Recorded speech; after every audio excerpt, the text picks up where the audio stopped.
regardons ensemble dans Genèse au chapitre 25. Et si vous nous écoutez via le web, on veut vous dire bienvenue. On croit que le Seigneur a quelque chose pour vous ce matin. On croit que le Seigneur a quelque chose pour nous dans ce lieu ce matin. Il veut nous rencontrer et qu'on puisse se lever ensemble à l'endroit où on est. Et juste pour lire la parole de Dieu, simplement que dans Genèse au chapitre 25, j'aime la parole de Dieu parce que ça parle à nos cœurs, ça parle à nos vies. Dans Genèse chapitre 25 au verset 25.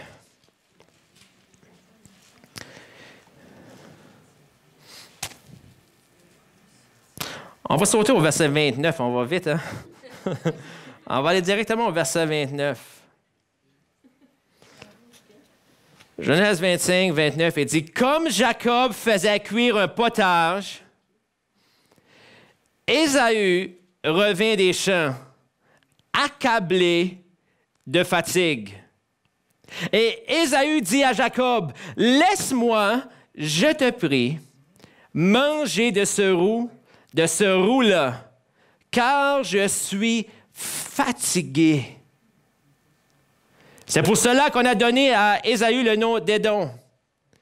Jacob dit, « Vends-moi aujourd'hui ton doigt d'ânesse. » Ésaü répondit, « Voici, je m'en vais mourir. À quoi me sert ce doigt d'ânesse? » Et Jacob dit, « Jure-le. Jure-le-moi d'abord. » Il le lui jura. Et il vendit son doigt d'aînesse à Jacob.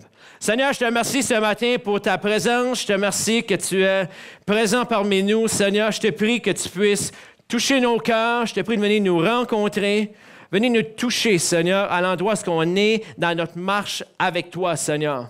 Seigneur, tu fais des choses dans notre vie, que tu sois, Seigneur, au travers de cette assemblée, au travers de nos familles, au travers des gens qui écoutent via le web, Seigneur. Seigneur, tu es réel, tu es vivant. Et ce matin, je te prie que tu puisses étendre ta main sur cette parole et la rendre vivante dans ma vie, dans le nom de Jésus. Et tout le peuple de Dieu dit Amen et Amen et Amen. On peut s'asseoir ce matin. Ce matin, si je pourrais donner un titre à ce message, ça serait « Ne vends pas ton héritage pour un bol de soupe. »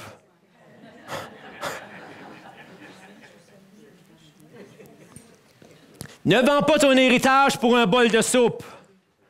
Vous savez, c'est intéressant lorsqu'on parle d'avoir un héritage. Souvent, il y a des gens qui sont contents d'avoir un héritage, ils sont heureux, et souvent, on ne sait pas qu'est-ce qu'on va recevoir. Mais savez-vous quoi? Un héritage, parfois, peut être une source de conflit, une source de tension, même dans nos familles. Même dans notre entourage. Puis souvent, il y a des gens, des familles qui se divisent sur des héritages. Comprenez-moi bien, et peut-être que vous connaissez des gens, ou peut-être c'est quelque chose que vous avez vécu dans ta propre famille, que même des familles qui sont très unies, qu'on a connues, et soudainement, le papa et la maman d'école, et il y a un héritage qui est délégué, et en cause que les gens ne reçoivent pas la portion qu'ils s'attendaient de recevoir, et il y a des frustrations qui s'élèvent, puis il y a des familles ou des gens qui ne se parlent plus depuis un X nombre de temps. Mais qu'est-ce que je dis ce matin? Par contre, un héritage, c'est une grande bénédiction. C'est souvent le papa, la maman, c'est la personne qui délègue quelque chose qui était dans sa génération à lui et pour le passer à la prochaine génération, pour le passer à la prochaine personne. C'est un peu comme la course à relais. Les gens vont courir, ils vont passer le bâton à l'autre, puis l'autre prend le bâton puis il redécolle avec. L'héritage est important, frères et sœurs. Mais ce matin, ne vends pas ton héritage pour un bol de soupe. Ne fais pas un échange qui est là. La parole de Dieu simplement nous parle d'héritage, simplement à différents versets.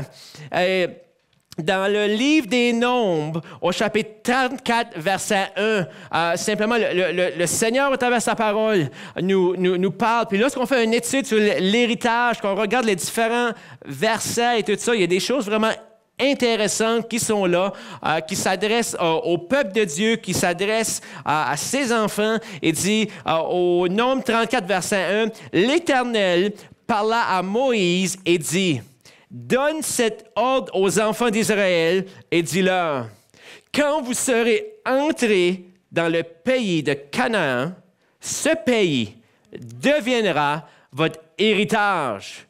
Le pays de Canaan, dont voici les limites. » Là, il explique toutes les limites et tout ça, mais il dit, lorsque tu vas entrer dans ce pays-là, dans cet endroit-là que j'ai planifié pour ta vie, cet endroit-là, ça va devenir ton héritage, ça va t'appartenir, ça va être à toi. Si quelqu'un te donne un héritage, ça appartient à toi. Ça n'appartient pas à ta voisine, ça ne t'appartient pas à ton voisin, ça l'appartient directement à toi. C'est ton nom est signé dessus. Oh, j'aime ça. Mon nom est signé sur cet héritage-là. Il n'y a pas personne d'autre qui peut l'avoir. L'avocat qui arrive, puis il va signer, puis il va simplement certifier. Oui, je suis mieux de rester là. Hein? Il a dit qu'elle allait me suivre, par contre. Il a dit qu'elle allait me suivre avec la caméra. Pour ceux qui sont sur le web, on va rester ici. On va écouter le pasteur ce matin. Mais l'héritage, on aime ça. On aime ça, l'héritage. On aime ça simplement que mon nom est assigné. Surtout tant que c'est certifié. Il n'y a pas personne d'autre, c'est moi que je suis le récipiendaire de cela.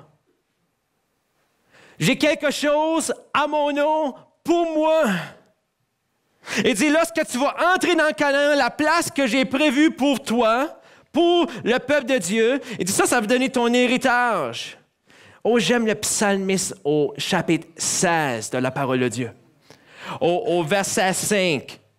Le psalmiste simplement qui parle et dit, « L'Éternel est mon partage et mon calice. C'est toi qui m'assures mon lot. » Écoutez bien qu'est-ce qu'il dit au verset 6 ici. Il dit, « Un héritage délicieux m'est échu. » Un héritage délicieux est pour moi.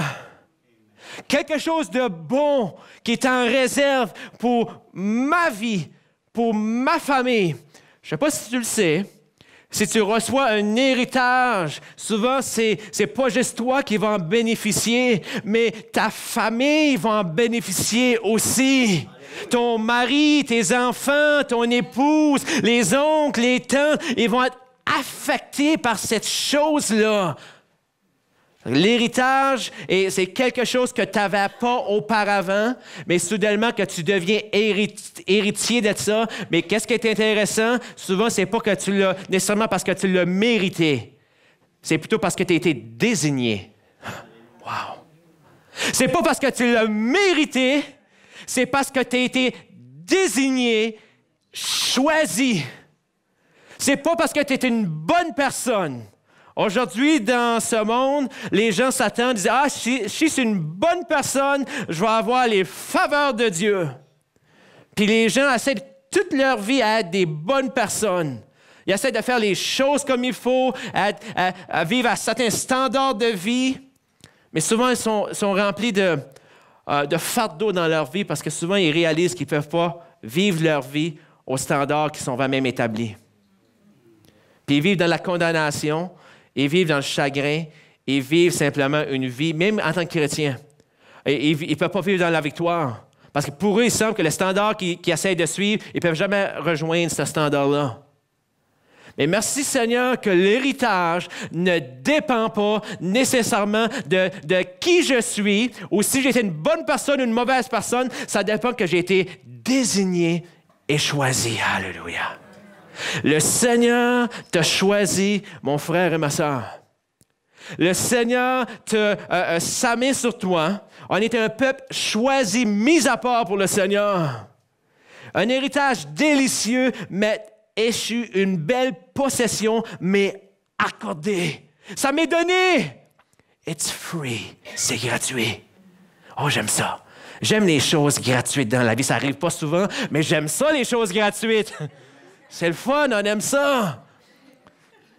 Il y a des gens qui aiment tellement ça, les choses gratuites, lorsqu'ils vont au supermarché, ils regardent dans les allées où c'est la madame qui donne les petits cassons de nourriture et tout ça, puis ils ont hâte d'aller acheter les petits cassons de nourriture. C'est le fun, c'est gratuit. Mais ça ne veut pas dire que c'est ton souper, ça, là.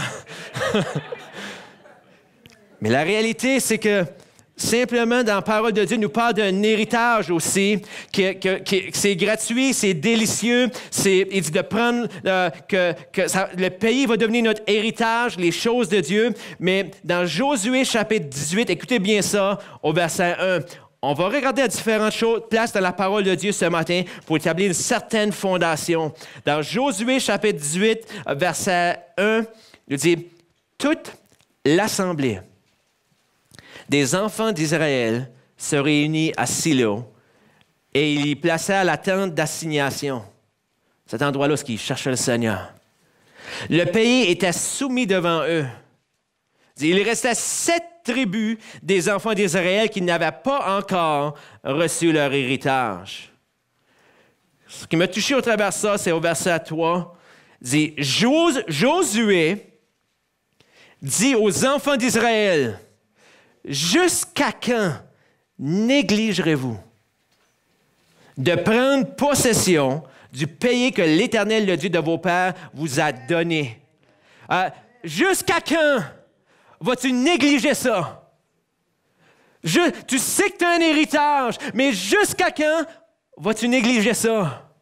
Tu sais que ça t'est donné, tu sais qu'il y a des choses précieuses, que ton nom est signé dessus.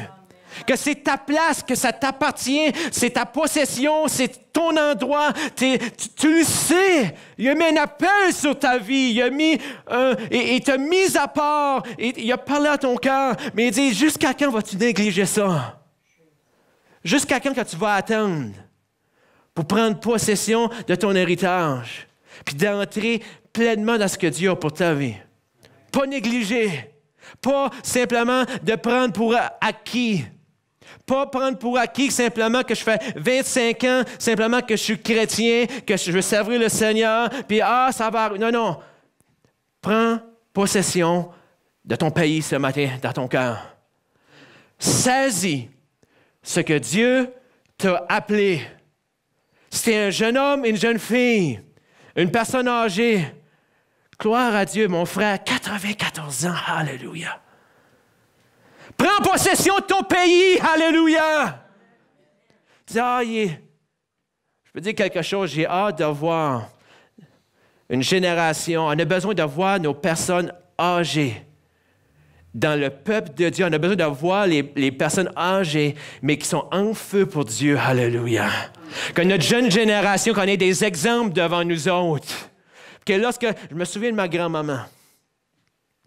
Ma grand-maman, à moi, est décédée quelques années passées. Mais je peux dire que souvent, elle se berçait dans sa chaise berceuse. Mais je peux dire quelque chose, je pouvais sentir qu'il y avait du feu sous sa chaise berceuse. Alléluia. Parce qu'elle aimait le Seigneur, puis lorsqu'on allait voir grand-maman, elle nous parlait de la parole de Dieu. Elle ne criait pas, elle n'avait pas une tonalité exubérante et tout ça. Mais elle parlait de ce que Dieu parlait à son cœur. Elle dit, Stéphane, je peux-tu te chanter un petit chant? Puis, j'ai jamais entendu grand-maman chanter. Puis, mais tant qu'elle est venue au Seigneur, grand-maman chantait. Puis elle a commencé, elle a dit, le Seigneur m'a mis un chant. Elle a dit, je sais pas, je suis en train de virer folle. Puis elle chantait au Seigneur, puis elle disait, puis elle chantait, puis maintenant elle commençait juste à prier le Seigneur, puis alors qu'elle faisait, elle sentait juste la présence puis la paix de Dieu qui remplissait la place où elle était. Alléluia. On a besoin de voir nos personnes âgées simplement. Alléluia. Je crois que Dieu a un héritage pour nos jeunes hommes, nos jeunes filles, nos personnes âgées, nos couples, nos personnes seules. Il y a un héritage qui est en réserve. C'est quelque chose de précieux, qui est bon, qui est délicieux. Alléluia. Quelque chose qui est merveilleux pour le peuple de Dieu. Il dit, jusqu'à quand vas-tu négliger ça? Psaume 79, verset 1. Asaph, qui était l'auteur de ce psaume-là, il dit, « Les nations ont envahi ton héritage. » Il dit, « Les nations ont envahi ton héritage. » Ce que les trésors que j'avais pour toi, c'est mélangé avec les nations de ce monde. En d'autres mots, c'est le monde est entré dans ton héritage. Ou peut-être que je pourrais dire la mondanité est entrée dans mon héritage de ma vie. Jésus a dit, on vit dans ce monde, mais on n'est pas de ce monde. On marche on a des responsabilités, on a des emplois, on a des billes à payer comme tout le monde, on a des familles, on vit des choses dans nos vies, dans le quotidien, mais on a une chose par contre, on a une source, on a une référence, on a une personne qu'on peut se tourner constamment. Je lève les yeux vers les montagnes, d'où me vient le secours me vient de l'Éternel. Je peux me tourner vers lui parce qu'il est mon héritage. Je suis dans le monde, mais je ne marche pas de ce monde et ce monde n'a pas besoin d'être en moi. Il dit, les nations, savez-vous que Moïse, la fameuse histoire de Moïse, en tranche de 40 ans, 40 ans qui pensait qu'il était quelqu'un. Un autre 40 ans qui s'est vu qu'il était un bon rien. Puis un autre 40 ans qui a vu que Dieu pouvait utiliser un bon rien. Alléluia. Et c'est intéressant aussi que Dieu a sorti le peuple d'Égypte de cet endroit d'esclavage-là. Il les a sortis de cet endroit-là, il les a emportés dans un désert.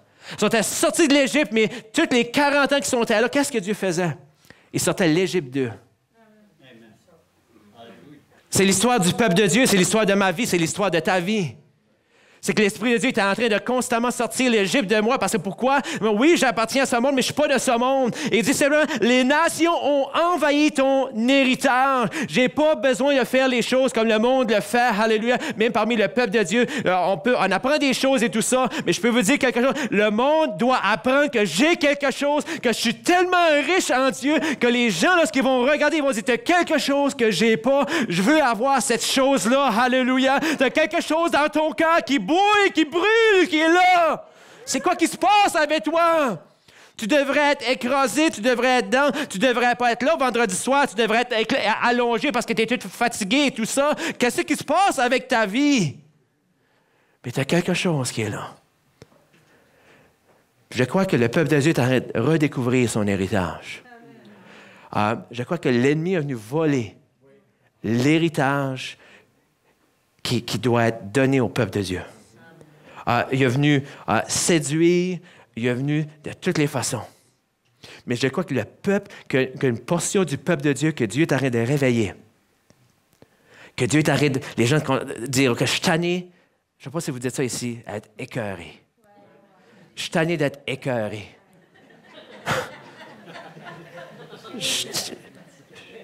Écœuré d'être écœuré. Puis, je suis tellement tanné d'être ça, là, Seigneur. Je suis tanné d'être désappointé avec ma propre vie. Puis, j'ai juste une place que je peux me tourner maintenant, puis je te donne tout, Seigneur. Parce que j'ai tout essayé. J'ai tout. Savez-vous que des fois, c'est intéressant que notre jeune génération aujourd'hui, faire ça, j'aime notre jeune génération. J'aime les jeunes, j'aime les personnes âgées. Mais la jeune génération aujourd'hui, c'est pas comme la jeune génération, peut-être pour ceux qui sont plus vieux en âge, j'avais un petit peu plus de cheveux blancs. C'est pas la même chose. On dirait qu'il y a une intensité qui est là. Puis les jeunes vivent des choses à 8, 9, 10 ans, 11 ans, 12 ans, on devrait dire que c'est quelqu'un qui devrait vivre ça à 40 ans. Puis ils sont brisés leur vie, sont brisés et tout ça. Mais je crois que Dieu est en train d'élever une jeune génération, des jeunes gens, puis des personnes de tout âge, mais qui vont dire, je suis écœuré. Puis Pas écœurés qui vont dire, OK, j'en ai fini avec la vie, mais je suis écœuré avec moi-même, même dans l'Église, je suis écœuré de la façon que je fonctionne. Seigneur, j'ai besoin que tu me changes radicalement, Seigneur. Que je veux mettre ma chair à clouer à la croix, Seigneur. Je ne suis pas parfait, mais je suis en chemin, Seigneur. Je suis en chemin, Seigneur. Seigneur, puis si tu as à tomber, mon frère et ma soeur, tombe sur tes genoux. Si tu n'es pas tombé, là, tombe comme il faut, mais tombe sur tes genoux. C'est le même que tu peux t'en relever. Puis si tu es tombé, reprends position sur tes genoux pour relève-toi. Sache, ô mon ennemi, que si je suis tombé, je me relèverai. Alléluia! C'est ça que la Bible me dit. Sache, ô mon ennemi, que si je suis tombé, je me relèverai. Je vais chercher mon héritage. Les nations ont envahi ton héritage. Les nations peut-être ont envahi des aspects de ton cœur. Des choix, des décisions qu'on fait, puis on dit, ces choses-là, ça prend trop de mon temps. Ça prend tout, Seigneur. J'ai besoin de toi, Seigneur. Repositionne-toi constamment. Il dit, je vous ai fait venir dans un pays semblable à un verger pour que vous en mangiez les fruits et les meilleures productions. Il dit, j'ai fait venir dans cet endroit-là d'héritage où tu aurais dû goûter les fruits, tu aurais dû bénéficier de ces fruits-là. Il dit, mais vous êtes venus et vous avez souillé mon pays. Ouch! Et il dit, vous avez fait de mon héritage une abomination. Wow, c'est des gros mots, ça, ce matin. Dans Jérémie. J'aime Jérémie parce que, quand je lis Jérémie, c'est comme le marteau qui brise le roc, ça vient de frapper, pouf, ça me met face à face avec un miroir de ma propre vie. Des fois, on a des messages, c'est plus facile à envaler que d'autres. Mais Jérémie, il te met face à face avec qui ce que tu es, puis il dit encore, voici la situation. Vous avez fait de mon héritage une abomination, simplement. Les choses que Dieu avait, les trésors, sont délicieux. Tu as fait quelque chose avec, simplement, qui n'est pas bon. Parce que les nations sont venues, puis se sont mélangées, le monde est entré. Puis on se demande au milieu du peuple de Dieu, dans ma vie, dans nos vies, pourquoi on ne veut plus la puissance de Dieu parmi nous? On se pose des questions. Comment se fait ça que Dieu ne se manifeste pas autant qu'il devrait se manifester comme dans le livre des Actes? Ça dit que les sacrificateurs n'ont pas dit où est l'Éternel. Ils n'ont pas cherché Dieu. Vous savez que tant qu'on ne cherche pas Dieu, on s'en va tout le temps dans des problèmes. Moi, le premier. Parlez au pasteur Josué, puis c'est qui serait ici ce matin en train de parler. Il dit, j'ai une grande leçon que j'aimerais partager avec vous ce matin. J'ai un témoignage. Il dit, un jour, j'allais en guerre, je gagnais toujours des victoires et tout ça, mais un jour, en cause que tout allait bien et tout ça, j'ai décidé que je n'ai pas besoin de chercher l'Éternel pour ce choix-là dans ma vie. J'ai envoyé toute la gang en guerre, puis tout ça, puis juste une partie de la gang, puis je suis certain qu'on allait gagner. Puis ils sont revenus, puis une grande partie s'est fait tuer. Qu'est-ce que le pasteur Josué a fait? Il est tombé sur ses genoux. Il a cherché l'Éternel, puis il dit, Seigneur, c'est quoi qui se passe? Sacrificateur, c'est quoi? Ça représente chacun de nous. Des sacrificateurs selon l'Éternel. Au service de Dieu, les enfants de Dieu. Il dit, votre héritage, simplement, aller souiller l'héritage, c'est comme si l'Esprit de Dieu veut faire un ménage. Je te dis ce matin, il est temps d'aller chercher ton héritage. Ne laisse pas les nations, les choses de ce monde souiller ton héritage. Tu es l'héritage du Seigneur. Tu es la prunelle de ses yeux. Tu es précieux, tu es précieuse, il a tout donné, il est passionné pour toi. Il est passionné pour moi, autant que tu peux être passionné. Lorsque tu lis le livre des Cantiques, on voit la bien-aimée qui recherche le bien-aimé, qui court après le bien-aimé, elle est radicale, elle est folle pour le bien-aimé, elle est en amour avec son bien-aimé. Elle cherche où est-ce qu'il est mon bien-aimé? Je cherchais mon bien-aimé, mais je ne peux pas le trouver. Où est-ce qu'il est mon bien-aimé? Mais c'est intéressant que lorsqu'on continue à lire, on voit le bien-aimé à un moment donné. que lui est aussi radical et aussi fou pour elle. Puis il dit, calme ma bien-aimée! Puis il l'aime. Christ, la bien-aimée représente l'Église. Le bien-aimé représente Christ. Comment est-ce que l'Église doit être passionnée pour les choses de Dieu? Puis comment que Christ est passionné pour son Église, puis qu'il t'aime, puis qu'il est en amour, puis il va tout faire simplement pour te préserver. Alléluia, tu y appartiens! Je peux te dire quelque chose. Si quelqu'un vient toucher à mon épouse, watch out.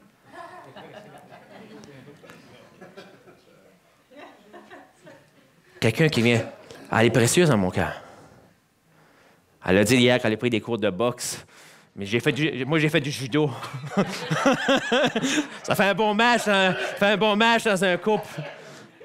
Ça fait des années passées, longtemps passé. Mais juste pour dire simplement que si qu'on est humain qu'on est prêt à défendre nos enfants, nos familles, on est prêt à tout faire pour les défendre parce qu'on les aime. Les protéger, les entourer, faire certain qu'il y a une protection qui est là. Combien de forte raison, mon Papa céleste, que je suis son enfant, il ne permettra pas qu'il t'arrive quelque chose qui n'est pas permis de lui. Mais le problème, c'est, tu sais quoi? C'est qu'on est là, il nous place dans le paume de sa main.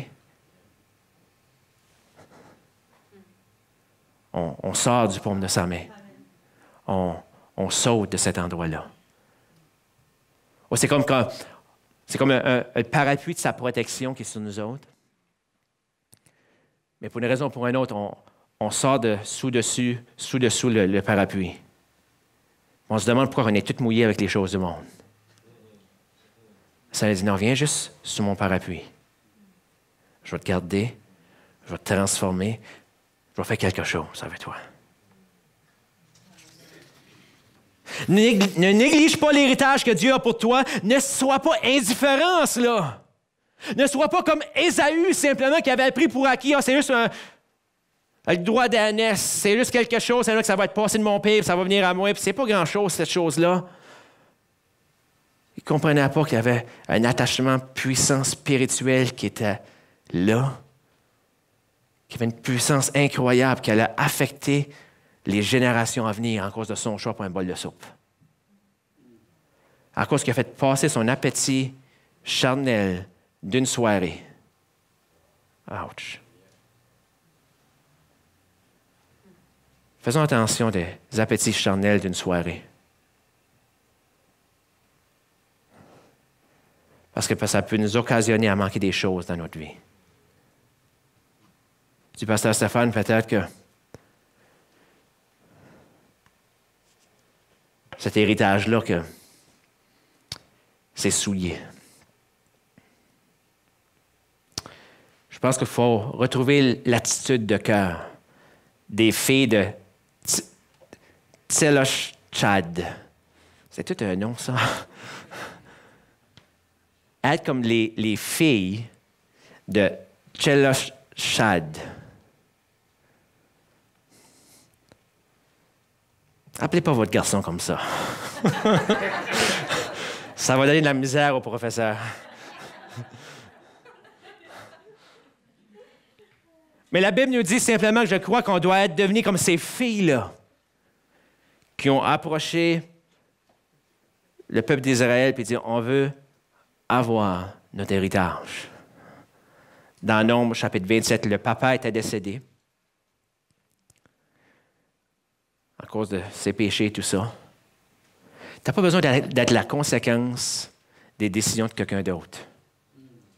Comprenez-vous ce que je veux dire? Tu n'as pas besoin d'être la conséquence des décisions de quelqu'un d'autre. Si quelqu'un fait un mauvais choix, ou simplement tu as été en cause de son choix, ça a affecté ton style de vie. Tu n'as pas besoin d'être sa conséquence. Ou parfois, peut-être tu es ici ce matin, tu as expérimenté des choses dans ta vie. Même des gens dans le monde disent « Ah, moi, je ne t'ai pas voulu. » Tu n'es pas obligé d'être la conséquence des choix de quelqu'un. Je peux vous dire quelque chose. Si tu étais ici ce matin, si tu es ici maintenant, si tu écoutes sur le web, tu as voulu de Dieu. Alléluia. Tu es précieuse aux yeux de Dieu. Tu es une créature merveilleuse, créée et faite à son image. Tu n'es pas un hasard dans ce monde. Dieu avait voulu, à cette époque, dans cette génération, à ce moment-ci, que tu sois là, parce qu'il y a un héritage pour toi qui est puissant. Alléluia! Tu n'es pas le Seigneur veut simplement qu'on développe en nous cet héritage-là, ce désir-là. Je désire mon héritage. I want to get it. Je le veux. Laisse pas l'héritage couler entre tes mains. Ces filles-là, ça aurait été juste normal pour eux de ne pas saisir l'héritage.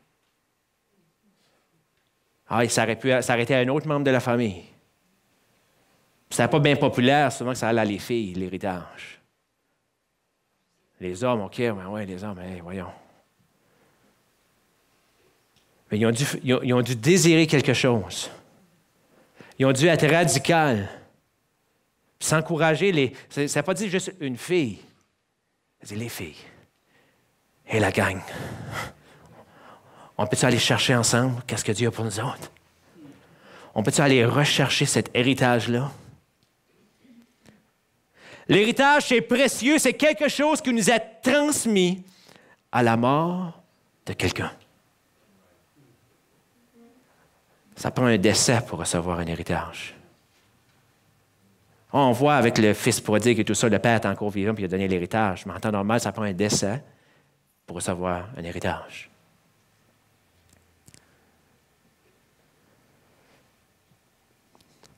J'ai un héritage qui m'appartient. Je ne sais pas si vous savez, mais l'Église, lorsque Jésus-Christ est mort sur la croix, alléluia, puis qu'il a donné sa vie pour toi et pour moi, il y avait un héritage qu'il avait délégué. Le diable ne savait pas. Il ne savait pas que Dieu allait mélanger son plan. Il était certain qu'il allait gagner la victoire cette journée-là.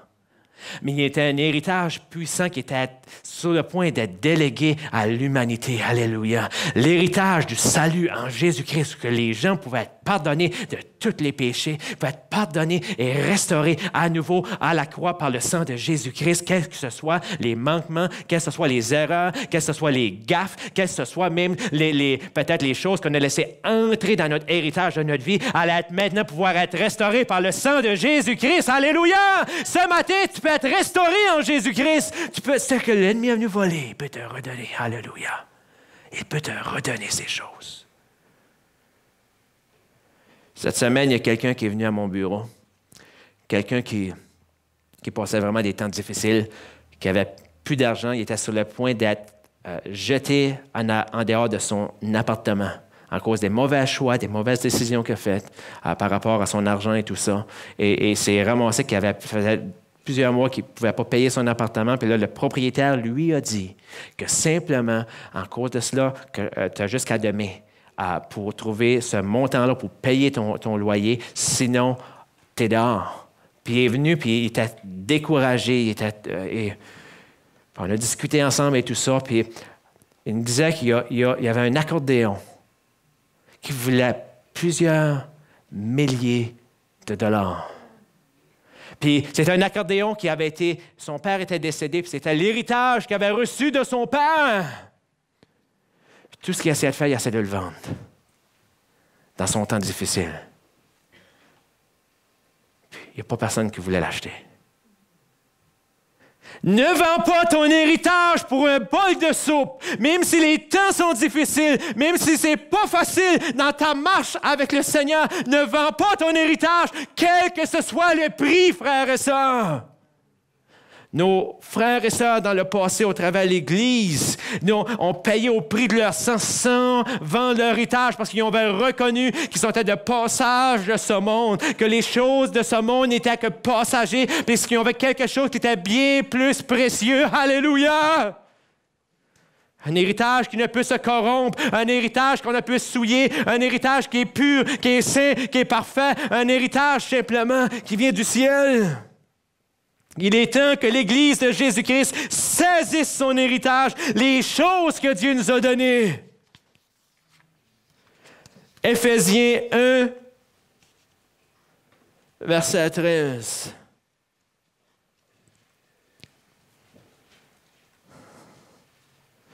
Éphésiens 1, verset 13 dit « En lui, vous aussi, après avoir entendu la parole de la vérité, l'évangile de votre salut, en lui, en Jésus, vous avez cru et vous avez été scellés du Saint-Esprit qui avait été promis, lequel est un gage de notre héritage pour la rédemption de ceux que Dieu s'est acquis à la louange de sa gloire. Le Saint-Esprit, pour le peuple de Dieu, c'est notre héritage. C'est une portion qui nous est donnée. Il est en train de nous dire seulement, ce que tu goûtes présentement, c'est juste une portion de ce qui est à venir. Mais c'est réel, c'est vrai. Les choses de l'Esprit de Dieu, c'est notre héritage. Frères et sœurs, on est un peuple de l'Esprit de Dieu. Et ne perdons pas cet héritage-là. On est un peuple de l'Esprit de Dieu. Le Saint-Esprit a été donné à l'Église.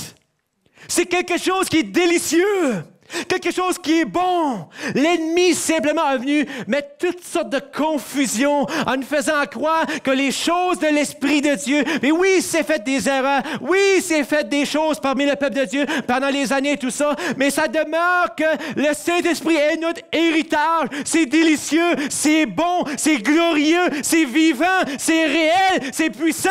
Il est là pour nous transformer. Alléluia! Le Saint-Esprit est nécessaire au milieu du peuple de Dieu dans les jours dans lesquels on vit comme jamais auparavant. Ne néglige pas cet héritage-là, frères et sœurs. Ne le néglige pas et ne le souille pas non plus. Il a été donné à l'Église. Il dit, lorsque je m'en serai allé, je vous donnerai un consolateur. Il va vous enseigner toutes choses. Il va vous parler. Il va communiquer avec toi. Il va rendre la personne de Jésus tellement réelle. Il va rendre la parole de Dieu réelle. Et il va allumer, enflammer. Il va simplement te rendre bouillant. Il va faire quelque chose dans ta vie. Il va te transformer. Jésus, dans le livre des Actes, dit, attendez. Wait. Attendez. N'y allez pas par vos propres forces. Vas-y pas par tes habiletés, tes capacités, ta connaissance, ton intelligence. Vas-y pas par toutes tes choses que tu as appris à l'école, toutes tes choses que tu as appris au cours de ta vie, toute ton éducation. Attends. Wait. Because I got something. Thank you, honey. On supporte. Il dit, attendez, attends là. Dans cet endroit-là. Pourquoi? Parce qu'il dit, vous êtes le point de recevoir quelque chose. Mon héritage. Il y a ton nom qui est dessus. Attends. Wait for it. Puis lorsque tu vas le recevoir, tu vas te transformer de un chaton ronronnant en lion rugissant. Alléluia. Du petit chaton que tu étais, tu vas devenir un lion rugissant à l'intérieur. Peut-être qu'à l'extérieur, les gens vont te voir comme la personne comme d'habitude, mais à l'intérieur, il y a un bateau, il y a une dynamite qui est là, qui va bouillir à l'intérieur. Tu vas venir à l'église, tu vas dire, I got something. J'ai quelque chose dans mon cœur. Lorsque l'ennemi va venir frapper à ta porte, tu vas pouvoir dire, arrière, pas dans le nom de ma famille. Oh, il y a des gens qui sont importants dans ce monde. Oh, il y a des gens qui ont des grands noms, qui sont renommés. Mais lorsque le diable vient frapper à ta porte, il n'est pas impressionné par de quelle famille que tu viens. Il n'est pas impressionné du genre de background que tu viens et tout ça. Ah, moi, je t'ai éduqué, j'ai été élevé dans l'Église. J'ai grandi parmi le peuple de Dieu. Oh, j'ai une cravate en plus. Il n'est pas impressionné par mon titre. Il n'est pas impressionné par ce que les autres disent de moi. Il est impressionné par une chose. Lorsque l'ennemi cogne à ta porte, tu peux dire, Jésus va répondre, toi.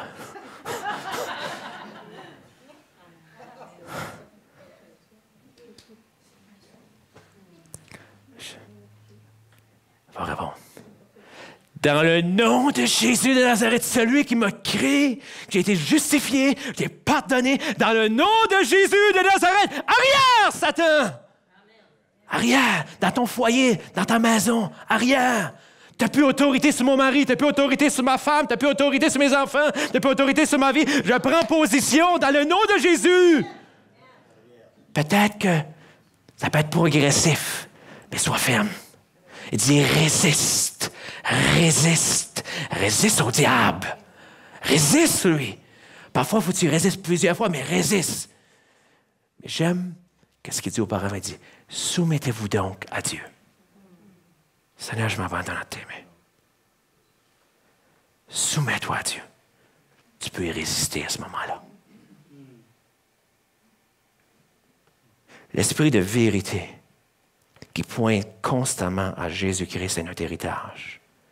Attends, Jérusalem, vous allez recevoir une puissance survenant sur vous et vous serez mes témoins. Vous allez parler de moi. Tu ne peux pas faire autrement. Parce que celui qui est en toi est beau, il est là, il veut dire quelque chose. Toi, tu n'as rien à dire. Mais lui, en dedans, il veut dire quelque chose. J'ai rien à dire, mais lui qui vit en moi, il a quelque chose à dire par contre. Alléluia. Puis si je laisse parler, il va avoir quelque chose à raconter. Pas des histoires de grand-mère, mais des histoires de Dieu puissant. Alléluia. Laisse parler l'Esprit en toi. Laisse-le t'utiliser. Laisse-le te transformer. Un jour, le Seigneur m'a parlé, il dit, Stéphane, viens dans ma présence, puis je vais te bâtir. Ça a transformé ma vie. Parce que des fois, on se compare à l'un puis à l'autre. Puis il y a toujours un chrétien qui est meilleur qu'un autre. Je ne sais pas si on veut se comparer puis jouer à ce jeu-là, toujours un qui est toujours plus spirituel que l'autre. Puis des fois, dire, je ne suis pas assez spirituel. Puis on marche dans la condamnation souvent. Non. Je ne vais pas me comparer à gauche et à droite. J'ai juste amené m'asseoir dans sa présence. Seigneur, tu es mon maître, tu es mon roi. C'est à toi que je compare ma vie, Seigneur. C'est l'image, c'est le standard. Jésus est mon standard. Il est mon standard. C'est l'Esprit de Dieu qui m'aide simplement à être comme lui. Je ne peux pas dans ma propre force. Je vais te laisser un héritage. Attends Jérusalem, dans cet endroit-là. Qu'est-ce qu'ils ont fait face à ça? Ils n'ont pas dit, c'est beau ces choses-là, c'est donc une belle parole. Wow! Il parle donc bien, ce Jésus-là. Oh, wow, il est bon! Et lorsque Jésus est parti, ils n'ont pas dit, hey, bye Jésus! C'était le fun d'être avec toi. On a donc eu une belle réunion avec lui, hein les gars? C'est le fun, ça! On a eu du bon temps ensemble. Hein? C'était donc le fun, du bon temps de fraternité, des bons temps de prière, du bon temps simplement avec Jésus qui était avec nous autres. Je me souviens, c'était donc bon cette chose-là.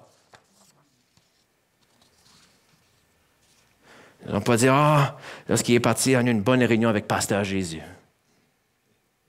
C'était donc bon. C'était donc bon, le bon vieux temps. Hein? Souvenez-vous, 3 ans et demi, à marcher avec lui. Hey, c'était bon, ça, hein? Non. Et on va discerner, puis on va reconnu qu'il y avait un héritage dans les choses de l'Esprit de Dieu, puis c'était quelque chose pour le présent. Dieu avait quelque chose pour eux maintenant, pour leur génération, pour leur époque, pour le temps dans lequel ils vivaient, pour les circonstances qu'ils ont été dedans. C'était le Saint-Esprit de Dieu vivant, réel, puissant, qui a transformé des villes upside down, qui a transformé des villes de haut en bas. Philippe arrive dans Samarie, la moitié de la ville qui met à Jésus. Alléluia! Ils ont transformé, il est reconnu pour avoir été avec Jésus. Seigneur, je veux sentir comme Jésus. Je veux sentir comme Jésus. Ils se sont positionnés pour recevoir. Oh, c'est bon le bon vieux temps, mais j'ai besoin de l'héritage pour aujourd'hui. Qu'est-ce que j'ai besoin aujourd'hui? J'ai besoin de sa sauce aujourd'hui. Les gens disent, les gens ne veulent rien savoir de Jésus aujourd'hui. C'est pas vrai, ça. Là, c'est trop ténébreux, ça ne marche pas l'Évangile. Je veux dire quelque chose. Plus que les ténèbres sont là, lorsque le péché abonde, la grâce surabonde. Lorsque le péché abonde, la grâce surabonde. Lorsque le péché abonde, la grâce surabonde. Il y a plus de grâce, toujours plus de grâce, toujours plus de grâce. Lorsque l'iniquité est là, la puissance de Dieu est encore plus grande pour briser les chaînes du diable. Alléluia. Ils se sont positionnés pour recevoir. Ils ont attendu. Ils se sont placés dans sa présence pendant 10 jours. Et le ciel s'est ouvert sur eux. Ils ont cherché, ils vous désiraient. Ils sont comme les filles de cet homme-là. Ils voulaient cet héritage pour eux. Ils le désiraient. L'Esprit de Dieu est descendu sur eux, puis se sont mis à parler un langage qu'ils n'avaient jamais parlé auparavant. Ils se sont mis à parler en d'autres langues. C'était pas le français, c'était pas l'anglais, l'araméen, c'était pas le... que ce soit, c'était pas un langage qu'ils sont habitués pour eux de parler dedans. Puis ils se sont mis à s'exprimer ce langage-là. Puis les gens se sont étonnés. Mais savez-vous qu'est-ce qui se passait? C'était l'évidence qu'ils sont en train de recevoir une puissance survenant sur vous et vous serez mes témoins. C'était l'évidence de ces choses-là. Frères et sœurs, c'est un héritage pour le peuple de Dieu. Les choses de l'Esprit de Dieu, le baptême du Saint-Esprit est un héritage précieux, glorieux et puissant. Et c'est important qu'on réalise ça. Parce que partout ce que je vois souvent, on n'entend plus parler de ces choses-là. C'est une réalité et ça nous rend triste. Des années passées, l'Église de Jésus-Christ, il y avait une montée en flèche. Il avait envoyé des choses qui se passaient parmi le peuple de Dieu. Mais savez-vous quoi? Ils avaient reconnu leur trésor. Ils connaissaient les précieuses perles à leur héritage. Hier soir, alors que j'étais à la soirée à Edmonton, je parlais avec un Brésilien. Oh, j'aime ça. Puis il nous parlait comment est-ce dans son pays, les choses de Dieu, comment est-ce ça se passe. Que le peuple de Dieu est réveillé. Il y a une passion pour les choses de Dieu. Parce que l'Esprit de Dieu est vivant. Il voit des choses glorieuses se passer. Pourquoi? Ils ont reconnu leur héritage. Puis ils l'ont saisi. Ne néglige pas l'héritage qui t'est donné, Église de Dieu. Et ne laisse pas ça passer entre tes doigts. Ne laisse pas ça passer entre tes mains. Jeune homme, jeune fille, ne néglige pas ton héritage. Jeune homme, jeune homme, femme, personne âgée, ne néglige pas ton héritage de quelque chose de précieux pour ta génération. Ta génération, pour ton temps. Aujourd'hui est le jour du salut. Aujourd'hui, c'est le jour que je reçois mon héritage. Les choses de l'Esprit de Dieu. Ils se sont positionnés dans cet endroit-là. Pierre, lorsque l'Esprit de Dieu est venu sur eux, parlant d'autres langues, une puissance surnaturelle. Ça ne venait pas du naturel. Ça ne venait pas de l'homme. Ça venait d'en haut. Ça venait du ciel. Ça venait de Dieu.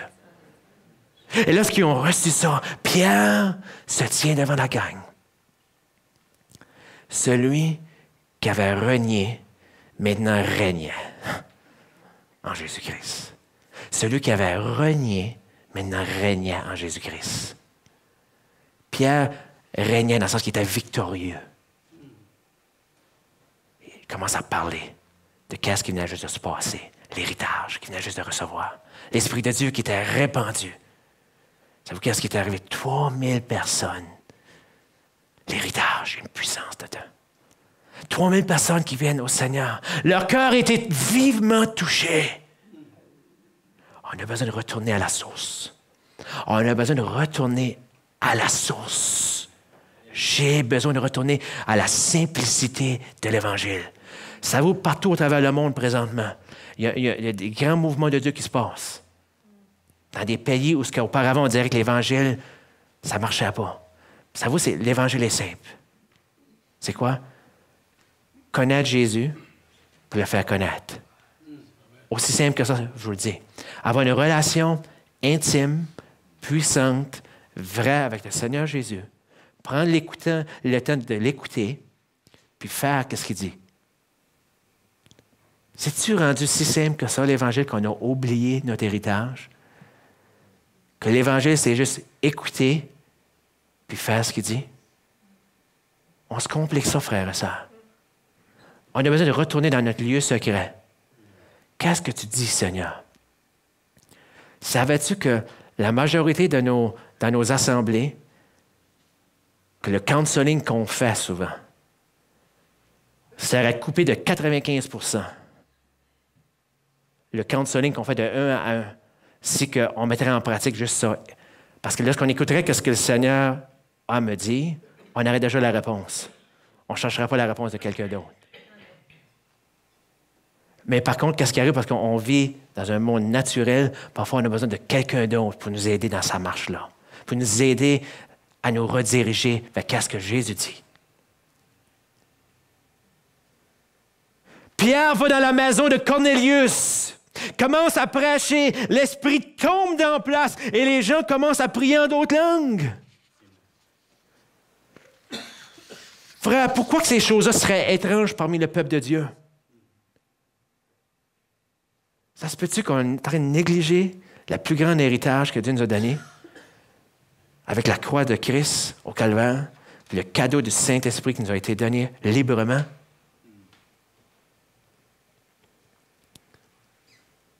Les gens disent, c'est plus pour aujourd'hui ces choses-là. Oh, frère, ça. Tu négliges l'héritage. C'est plus pour aujourd'hui, ça. Ça juste dans ce temps-là.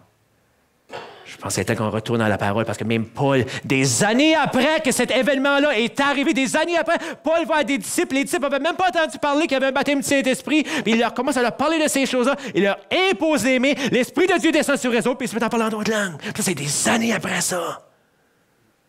L'histoire de l'Église nous démontre que l'Église fonctionne à son apogée lorsque l'Esprit de Dieu est dynamique et vivant au milieu d'elle. C'est l'histoire de l'Église. Si tu veux t'assiner, si tu veux te chicaner, si tu veux regarde l'histoire de l'Église, tu vas réaliser une chose. Que la réalité, c'est simplement que l'Église est à son apogée lorsque l'Esprit de Dieu est dynamique, vivant, réel au milieu du peuple de Dieu. Alléluia. Puis l'ennemi essaie de fermer la bouche de ces choses-là. Il va essayer d'éteindre des flamèches à gauche et à droite. Ne dis pas que tu n'as pas besoin de cela. Ne néglige pas l'héritage que Dieu t'a donné, l'héritage des choses de Dieu.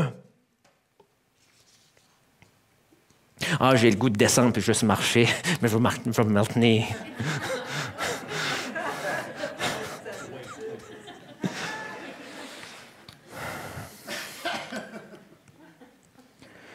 Lorsque je prie en langue, l'Esprit de Dieu intercède à travers moi. Il édifie, il bâtit, c'est une puissance qui est là.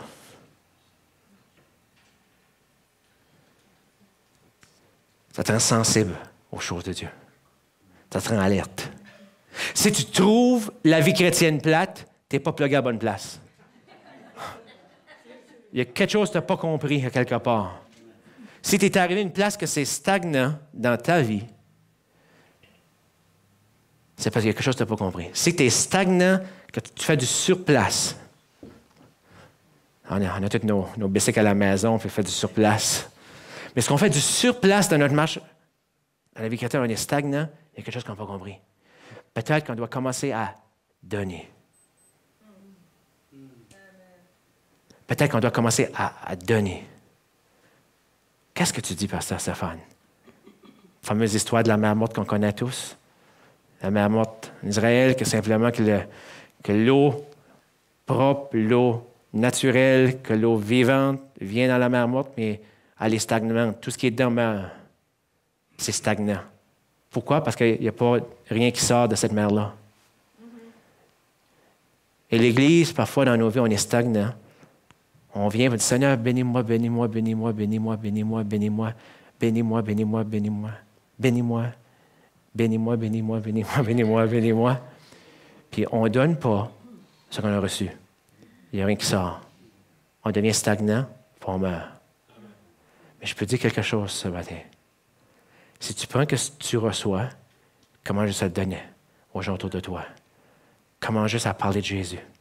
Comment juste, peut-être, pour commencer, J'ai besoin de l'Esprit de Dieu pour parler de Jésus parce que naturellement, je suis gêné.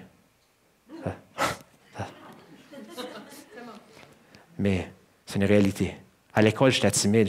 Faire une chose devant la classe puis dire « c'était ma mort ». Je ne voulais rien savoir de ça. Juste venir à l'église, puis élever mes mains devant le Seigneur, lorsque le pasteur disait « OK, élevons nos mains devant le Seigneur », c'était un combat pour moi. Puis je peux me souvenir les fois que j'ai eu la victoire de ma main droite. Et pour moi, c'était réel. La victoire de ma main gauche. C'est ça que tu as vécu, toi. Toi aussi, c'est une victoire comme ça que tu as eue. Tu l'as partagé tantôt. Juste de pouvoir partager, t'exprimer. Je comprends ce que tu as vécu. Puis plusieurs d'entre nous, on comprend ça parce qu'on a vécu comme ça. Puis juste la première fois d'élever ma voix dans l'assemblée, prier, donner un témoignage, juste prier à haute voix. Faire ça. J'ai besoin de l'Esprit de Dieu. Tu as besoin de l'Esprit de Dieu. Plus que jamais. Si tu es sur le web, tu as besoin de l'Esprit de Jésus-Christ dans ton foyer, dans l'endroit où tu es. Tu as besoin à ton emploi. Tu dis, Stéphane, je ne sais pas comment parler. C'est pas grave, je te l'ai dit tantôt. Lui, en dedans, il sait comment parler. Et ce qui est tellement vivant, on va faire un appel dans quelques instants. Ce qui devient tellement réel, l'Esprit de Dieu, tu ne peux pas t'empêcher de parler. Tu ne peux pas t'empêcher de vivre ces choses-là. Le psalmiste dit, « Tu oins d'huile ma tête. Et ma coupe déborde. Tu oins d'huile ma tête. Tu me oins de ton huile, Seigneur. Et ce matin, il y a certains d'entre vous qui ont besoin d'être oints de son huile. Je ne sais pas comment les choses vont arriver dans ma vie. Inquiète-toi donc pas. Laisse-le faire son œuvre en toi. Focus tes yeux sur Jésus. Ta coupe va déborder. J'aime ça quand une coupe déborde, que la coupe est remplie. Qu'est-ce qui arrive? Quelqu'un vient te frapper ou te piler sur la petite orteil. Qu'est-ce qui arrive? C'est pas le vieil homme qui ressort. Il est frisé de l'eau. Tu prends une coupe, un verre d'eau, puis quelqu'un qui est... Hier, il y avait un monsieur qui était là, puis il avait son café, puis je l'ai frappé, puis ça a débordé. Tant que ta coupe est pleine, la situation de ta vie vient te frapper au moment où tu t'en attendais pas. T'éclabousses les gens autour de toi par l'Esprit de Dieu. Tu veux choquer l'ennemi? Tu veux frustrer l'ennemi au travers les situations difficiles? Laisse le Seigneur remplir ta coupe. Puis à toutes les fois qu'il va te frapper, toutes les fois qu'il va venir par en arrière, d'en avant, de gauche, à droite, il va venir tanner à un moment donné, puis il va dire, frappez-le pas, lui, parce qu'il éclabousse tout le monde par l'Esprit de Dieu autour de lui. À toutes les fois, je viens pour l'attaquer. J'aime pas ça. Écoute bien ce que je vais dire maintenant. J'ai hâte de voir le peuple de Dieu un jour. Puis je m'inclus, quand je parle du peuple de Dieu, j'ai hâte de voir un jour. Trop souvent, l'ennemi a enchaîné le peuple de Dieu. On parle d'héritage, les choses de l'Esprit de Dieu, vivre les choses. Et l'ennemi, il nous a enchaînés puis il nous apporte tout ce qu'il veut. Veux-tu terroriser l'ennemi? Veux-tu lui redonner des choses qu'il t'a fait subir? C'est pas une personne. Hein? Je parle de l'ennemi. Ah oui, c'est lui. Non. C'est pas une personne. On n'a pas à lutter contre la chair, contre le sang, mais contre les dominations dans les lieux célestes. L'ennemi de notre âme, Satan, ses démons, les puissances surnaturelles. Veux-tu lui redonner vraiment du fil à retordre? Sais-tu comment?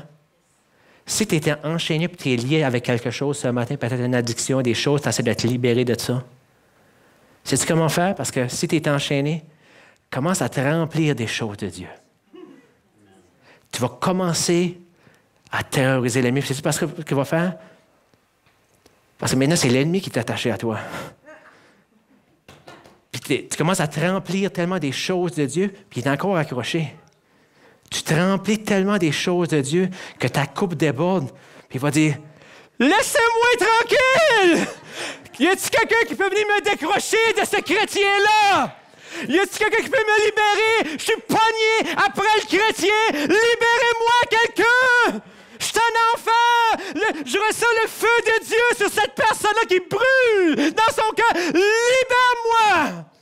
Il va crier pour être libéré. Oh, puis sais-tu quoi? Il y a des chaînes qui vont tomber à ce moment-là. Puis les vieilles addictions dans ta vie, ça va être brisé dans le nom de Jésus. Puis c'est quoi qui est beau là-dedans? Ça va être le Seigneur qui va avoir fait son œuvre de sanctification, son œuvre de pureté, son œuvre de consécration. Le Seigneur, restaure ces choses-là dans ma vie, les choses de l'Esprit de Dieu. Juste avant que Jésus s'en aille, juste avant qu'il parte simplement, voici les miracles qui accompagneront ceux qui croiront, l'héritage du peuple de Dieu. Et je termine. Voici l'héritage, les miracles qui accompagneront ceux qui auront cru à mon nom. Ils vont chasser des démons, parler des nouvelles langues. C'est là. Ils vont faire des miracles. Ils vont saisir des serpents, boire des breuvages mortels. Et tout ce que ça veut pas dire que tu décolles à prendre des serpents et tout ça. Je veux dire, si jamais tu es dans une situation et tu es quelque chose que tu n'avais pas planifié, que l'ennemi vient te prendre une bonne mordée, ça ne t'affectera pas. Alléluia. Parce que c'est ton héritage. Oh. Tu te souviens, tant que le serpent a mordu Paul, alors qu'il avait juste fait un naufrage. Le bateau avait coulé. Mais Paul, par contre, était victorieux, pareil, dans l'épreuve.